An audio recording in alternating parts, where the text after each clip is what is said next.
दोस्तों इस वक्त की सबसे बड़ी ब्रेकिंग है जो है वो ये है कि कांग्रेस ने 125 प्रत्याशियों की सूची जारी कर दी है और इस सूची में वो नाम आ गए हैं, शामिल कर लिए गए हैं, जिसकी वजह से जो विपक्षी दल है उनमें खलबली होना लाजमी है। खलबली मची पड़ी है और खासकर भाजपा में, और भाजपा का तो पक्का ही सुपड़ा साफ होने वाला है। लेकिन अब उसको इनका तोड़ नहीं मिलने वाला है कि जो प्रत्याशी उसने उतारे हैं, हम आपको कुछ ऐसे ही प्रत्याशियों के नाम दिखाएंगे। जी हाँ, बिल्कुल सही सुन रहे हैं आप, ऐसे ऐसे नाम लेकर आई है कांग्रेस, जिसकी बात तो तहलका सा मच गया है सारे विपक्षी दलों में।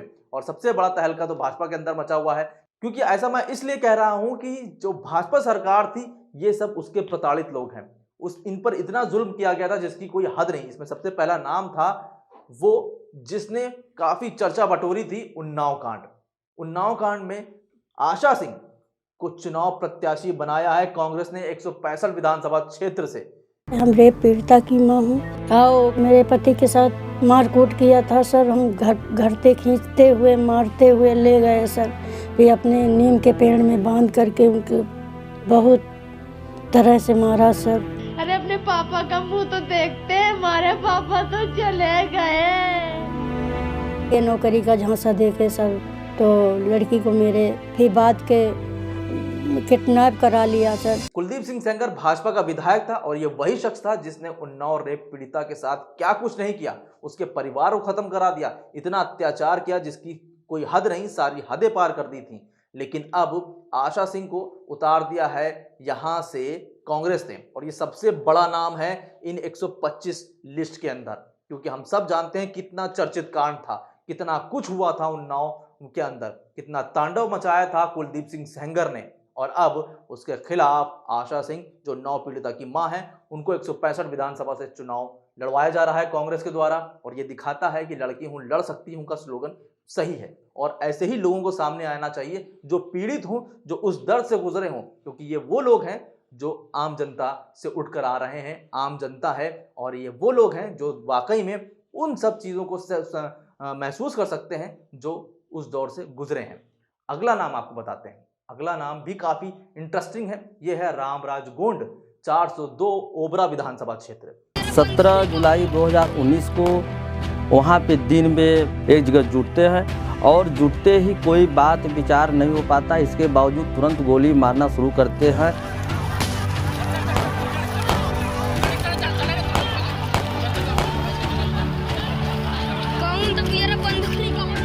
5-6 लोगों की तुरंत वहाँ पे मौत हो गई।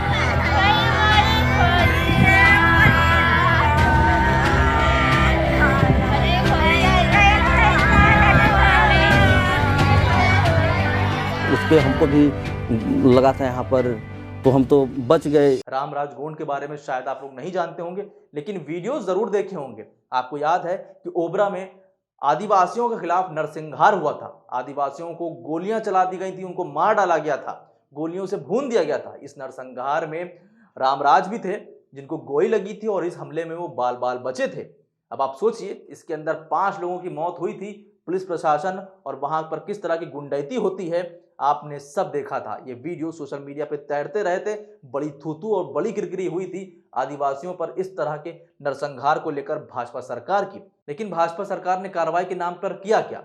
कुछ नहीं। और इसी वजह से रामराज को यहां से उतारा जा रहा है ओबरा विधानसभा सीट से, ताकि आदिवासियों को अपनी तरफ किया जाए। ये काफी बड़ा चेहरा है इस वक्त, क्योंकि ये उसके पीड़ित भी रह चुके हैं, और उसके बाद से लगातार आदिवासियों के जो अत्याचार हो रहे हैं उसके खिलाफ आवाज भी उठाते रहे हैं। अब चलते हैं तीसरे प्रत्याशी की तरफ। इसी में एक और नाम है, वो नाम जो आशा बहन से जुड़ा हुआ है। आपको याद है उन लखनऊ से लेकर हर तरफ आशा बहनों ने कितना प्रदर्शन किया था, कितना प्रोटेस्ट किया था, कितना आंदोलन किया था। इसी में एक नाम था पूनम पांडे। इसको 135 विधानसभा क्षेत्र यानी कि शाहजहांपुर से प्रत्याशी बनाया है कांग्रेस ने। उसके बाद बस में ले जाकर के मुझे इस तरीके से पीटा है जैसे जानवरों के साथ भी कोई सलूक नहीं करता है।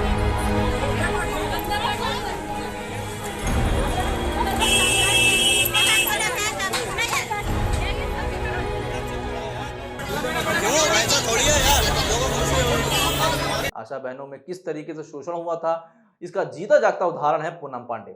जब ये अपनी मांगों को लेकर पहुंची थी सरकार के पास और ये कहा था कि हमको एक लिखित में आश्वासन दे दें, तब पुलिस की बर्बरता देखने वाली थी। भाजपा सरकार की बर्बरता देखने वाली थी और किस तरीके से इन पर मारा गया था, इनको पीटा गया था, बुरी तरीके से घायल किया गया था। काफी कुछ सहा था पूनम पांडे ने। फिलहाल अब इनको भी कांग्रेस ने प्रत्याशी बना दिया है, फिर से एक वही प्रत्याशी जो भाजपा सरकार का प्रताड़ित था। भाजपा सरकार में इन पर जुल्म हुआ था। ये कोई नेता नहीं है, ये कभी नेतागिरी में उतरे नहीं हैं, लेकिन ये वो लोग हैं जो आम जनमानस से उठकर आए हैं। अब बात करते हैं अल्पना निषाद की। समाज के लिए नाव एक पूजनीय चीज़ है। हमारे निषाद समाज के लोगों के साथ बसवार गांव में जिस प्रकार से उन पर बर्बरता हुई पुलिस कर्मचारियों के द्वारा, उनकी नाव तोड़ दी गई।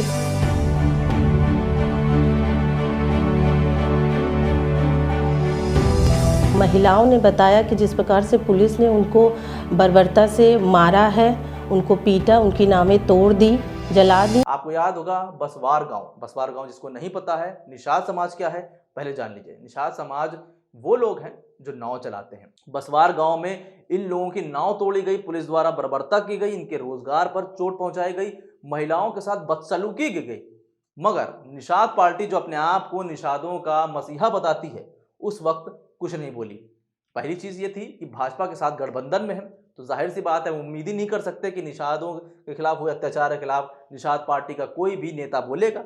और ऊपर से अब तो वो उप मुख्यमंत्री का दावा कर रही है, ठोक रही है, तो वो और मामला बिगड़ रहा है। लेकिन निषाद समाज को वोट तो मिला था 2017 में, मगर आवाज उठाने के नाम पर इन्होंने कुछ नहीं किया था। उसी को लेकर अब यह आवाज कांग्रेस ने बुलंद की है और एक और ऐसा चेहरा सामने लाई है जो लड़की हूं लड़ सकती हूं का नारा बुलंद करने के लिए आगे बढ़ा रही हैं और निषाद के साथ जो जुल्म हुआ है उसके खिलाफ आवाज उठा रही हैं। ये लगातार उठाती भी आ रही हैं। अब चलते हैं अपने चौथे कैंडिडेट की तरफ। ये हैं लखनऊ से सदफ जाफर। ये नाम कई लोगों को याद होगा, कई लोगों को पता भी होगा, जिनको नहीं पता है इनको बता दें। पहले सदफ जाफर को 174 विधानसभा लखनऊ मध्य से अपना कैंडिडेट बनाया है कांग्रेस ने। कदमे लगाएंगे, हमें जेल भेजेंगे, सरेआम चौराहों पे हमारी होर्डिंगें लटकाएंगे और हम डर जाएंगे। आपको याद होगा जब CA/NRC का प्रोटेस्ट चल रहा था, पूरे देश के अंदर धरने हो रहे थे, आंदोलन हो रहे थे, उस वक्त लखनऊ के मशहूर घंटा घर पर भी CA/NRC के खिलाफ प्रदर्शन हो रहा था। उसी में से एक नाम था सदफ जाफर।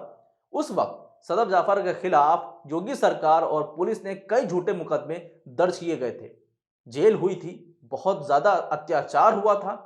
तब इनकी फोटो भी छपवा दी गई थी, पोस्टर पर इनके बैनर लगवा दिए गए थे सड़कों पर। लेकिन बाद में कोर्ट की फटकार के बाद वो पोस्टर हटाए गए। सोचिए कितना अपमानित किया था एक महिला को इन लोगों ने, जो इनके खिलाफ, इनके जुल्म के खिलाफ आवाज उठा रही थी। पोस्टर में इस तरह से महिला की फोटो छपवाने पर कोर्ट ने भी इनको लताड़ लगाई थी। अब इन मुकदमों में साबित क्या हुआ? कुछ नहीं। सभी झूठे के झूठे मुकदमे तो साबित क्या होता। अब उसी के बाद सदफ जाफर को फिलहाल अब लखनऊ 174 विधानसभा क्षेत्र से अब बना दी गई है सदफ जाफर कांग्रेस की प्रत्याशी। जी हाँ, अब देखना है कितना ज्यादा फायदा पहुंचा पाती हैं। अब सबसे चर्चित नाम, ये सबसे चर्चित नाम है उन्नाव कांड के बाद, ये है रितु सिंह। जिनको नहीं याद है इनको बता दें पहले कि रितु सिंह को 144 मोहम्मदी खीरी विधानसभा से प्रत्याशी कांग्रेस ने बनाया है। थी कि मैं नामांकन भरने जाऊंगी तो भाजपा के गुंडे मुझसे बदतमीजी करेंगे और मुझे मार भी सकते हैं।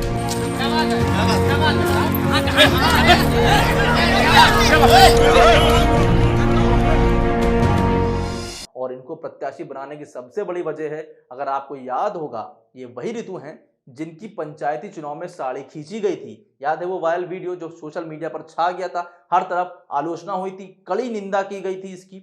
उस वक्त ये समाजवादी की कार्यकर्ता थी जब इनके साथ इस तरह की घटना हुई, इनकी साड़ी वगैरह खींची गई थी और इसके बाद बड़ी आलोचना हुई थी। ये अखिलेश यादव से भी मिली थी, इनको अखिलेश यादव ने मिलने भी बुलाया था, ये वहां गई भी थी।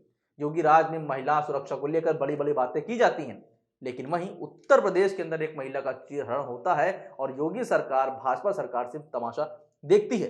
बाद में इस कांड के बाद प्रियंका गांधी से भी ये मिली थी और प्रियंका गांधी से मिलने के बाद तब किसी ने ये सोचा भी नहीं था कि 144 मोहम्मदी खीरी विधानसभा से कांग्रेस प्रत्याशी इनको बनाया जाएगा। ये भी एक काफी बड़ा नाम है क्योंकि ये भी बहुत ही छोटी कार्यकर्ता थी उसकी, समाजवादी की। और जब इनसे प्रियंका गांधी मिली थी, ये प्रियंका गांधी के बाद मिलने के बाद ये कांग्रेस में शामिल हुई थी, किसी ने सोचा भी नहीं था कि रितु सिंह को ये विधानसभा टिकट मिल जाएगा और विधायकी का ये चुनाव लड़ेंगी। अब सोचिए, ये वो नाम है, ये वो चर्चित नाम है जो सबसे ज्यादा चर्चा में रहे थे इन 5 सालों के अंदर। फिलहाल आपका क्या कहना है इस पूरी लिस्ट के ऊपर? आपको भी लग रहा है ना अब कि ये जो नाम आए हैं, ये जो नाम दिए हैं, इनसे भाजपा में खासकर ज़्यादा खलबली मची होगी बजाय समाजवादी पार्टी के, और समाजवादी में भी खलबली मची होगी कि इन सीट का तोड़ कैसे निकाला जाए, निचोड़ कैसे निकाला जाए। आपकी जो भी राय हो हमें कमेंट करके ज़रूर बताइएगा। देखते रहिए हिंदुमंत्रिका, चैनल को सब्सक्राइब कीजिए, नोटिफिकेशन बेल ज़रूर ऑन कीजिए। नमस्कार, खुदा हाफिज़, जय हिंद।